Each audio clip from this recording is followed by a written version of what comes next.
Tidak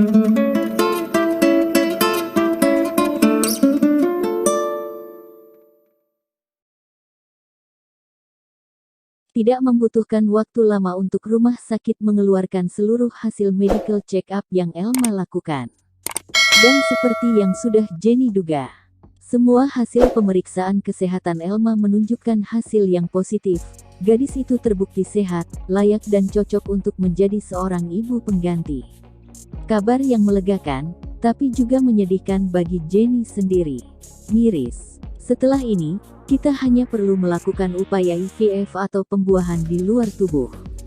Kamu akan mendapat kabar selanjutnya setelah proses itu berhasil. Ini akan sedikit melelahkan dan menguras energi kamu, Elma.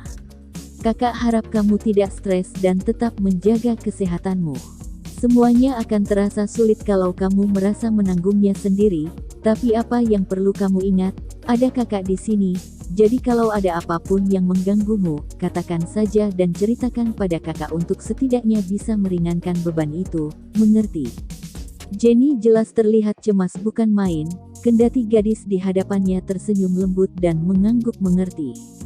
Aku harap semuanya cepat berhasil, karena operasi ibu bisa langsung dilakukan begitu aku dinyatakan hamil, kan? Dokter di hadapannya menelan ludah pahit. Ini yang membuat Jenny bimbang.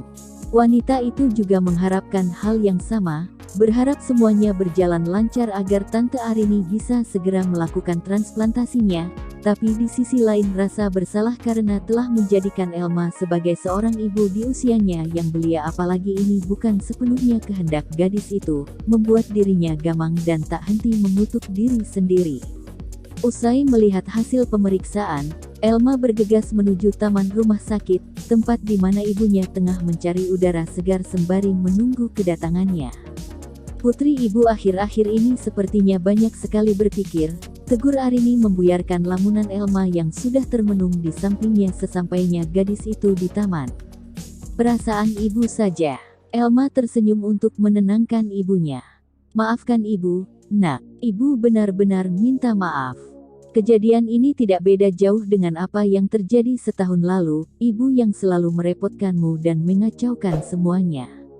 Ibu, kamu seharusnya sudah berada di universitas, bergaul dengan teman-temanmu dan menikmati masa remajamu dengan mereka. Merangkai masa depan seperti yang kamu inginkan, jatuh cinta, dan bermain sepuasnya. Bukan malah berada di sini dengan ibumu yang sakit-sakitan. Ibu, tegur Elma. Gadis itu benar-benar tidak ingin mendengarnya. Tetapi Arini ingin menyampaikan rasa bersalahnya, menyampaikan permintaan maafnya, dan apa yang dipikirkannya meski dengan cara yang paling tidak Elma sukai sekalipun. Itu kenapa dirinya tetap bicara, itu kenapa Arini ingin mengeluarkan semuanya.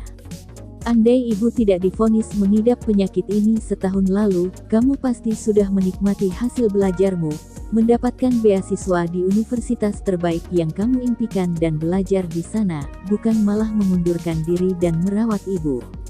Menggantikan ibu mencari uang untuk kebutuhan sehari-hari. Ibu, aku mohon jangan bahas itu lagi. Semuanya sudah berlalu dan memang ini yang harus aku jalani. Aku tidak pernah merasa menyesal sedikit pun dengan keputusan yang kuambil, baik dulu ataupun sekarang. Arini menatap sedih putrinya. Gadis yang dipaksa kuat oleh kerasnya hidup itu tidak diperkenankan bermanja barang sebentar. Padahal, untuk gadis seusianya pasti banyak hal yang ingin dia lakukan, banyak hal yang ingin Elma kembangkan dari dirinya sendiri. Tapi, Elma, bahkan kali ini kamu juga harus mengalah untuk ibu, mengalah untuk masa depanmu. Ibu tak apa, nak. Ibu tak apa kalau memang usaha kita pada penyakit ini berhenti sampai di sini. Ibu tak apa kalau, ibu. Elma berdiri, terlihat menahan emosinya yang lagi-lagi dipancing karena bahasan ini. Gadis itu menarik napas panjang, berusaha untuk menetralkan kembali nada bicaranya. Aku sudah bilang jangan pernah lagi membahasnya, bukan? Aku tidak menyerah, tidak akan pernah menyerah baik itu tentang ibu atau tentang masa depanku.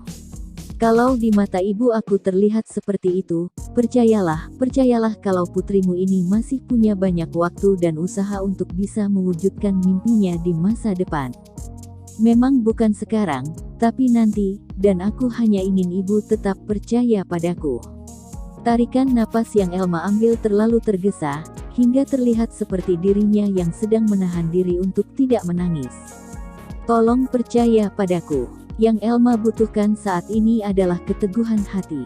Kepercayaan dan dukungan bahwa apa yang dilakukannya adalah benar. Elma tidak akan peduli apa kata orang, bagaimana orang memandangnya, atau merendahkannya dengan cara yang paling kejam. Elma sama sekali tidak ingin peduli dengan semua itu, karena yang ia butuhkan hanya bagaimana ibu percaya padanya, bagaimana ibu mendukungnya, dan bagaimana ibu mendoakan seluruh impiannya. Kristal bening yang mengalir dari mata senja itu mengartikan bahwa dirinya mengerti apa maksud yang putrinya ingin katakan dan sampaikan. Dan itu membuat Arini semakin merasa bersalah bukan main, kali ini dengan alasan berbeda, yaitu alasan karena sempat tidak mempercayai putri semata wayangnya. Maafkan ibu, sekali lagi maafkan ibu karena sempat meragukanmu. Isak wanita setengah baya itu sambil menggenggam erat kedua tangan putrinya. Sementara di tempat lain, Liam mematung sesaat setelah menerima panggilan di siang bolong yang berbunyi, "Selamat, kamu akan segera menjadi ayah, Liam." Gerakan membuka kotak makan siang yang dilakukannya sambil menerima telepon barusan jelas terhenti karena berita yang disampaikan Jenny dari seberang sana. Apa katamu?" Desahan lelah terdengar dari seberang telepon. "Aku bilang kamu akan jadi seorang ayah. Segera," ulang Jenny, dengan catatan, kalau semuanya berjalan lancar, tambah wanita itu. Liam meletakkan tutup kotak makan siangnya kembali ke tempat semula, mengurungkan niatnya menyantap isi di dalam kotak makan itu untuk sejenak. "Sebentar, jadi maksudmu, Liam bodoh, calon ibu dari anakmu sudah positif hamil. Bagian mana dari perkataanku yang tidak kamu mengerti, sih?" keluh Jenny di seberang sambungan. Wanita itu terdengar ketus sekali hari ini. Tidak, Jenny kan memang selalu seperti itu, tapi entah kenapa rasanya hari ini terdengar lebih garang dari biasanya. Bukan, tentu saja aku mengerti maksudmu, jelas. Tapi bukankah prosesnya baru kurang dari 2 bulan? Kamu bilang proses ini bisa jadi membutuhkan waktu yang cukup lama. Ya, Jenny memang mengatakan hal pada Liam dan Elma. Sekadar berjaga-jaga agar keduanya tidak menanti dan mengharapkan prosesnya terjadi dalam sekejap mata. Tapi dengan hasil yang mereka dapatkan ini, entah Jenny bisa mengatakan bahwa semesta berkonspirasi atas hal ini atau tidak. Kalau kalian bermasalah, jelas itu akan memakan waktu lama. Bersyukurlah baik kamu ataupun calon ibu bayi dalam keadaan yang benar-benar baik. Jadi aku akan segera menjadi seorang ayah.